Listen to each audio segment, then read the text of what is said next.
Magnolia Oil and Gas Corporation announced on July 20th its agreement to acquire fellow Texas unconventional oil and gas producer WildFire Energy for approximately $4.06 billion, including debt.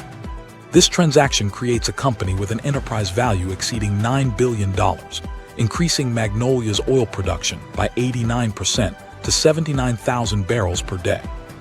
The acquisition includes about 810,000 net acres in the Giddings field, expanding Magnolia's Texas position to over 1.29 million net acres. This deal extends Magnolia's drilling inventory by 70%, providing more than 1,000 net locations. The acquisition is expected to close by the third quarter of this year.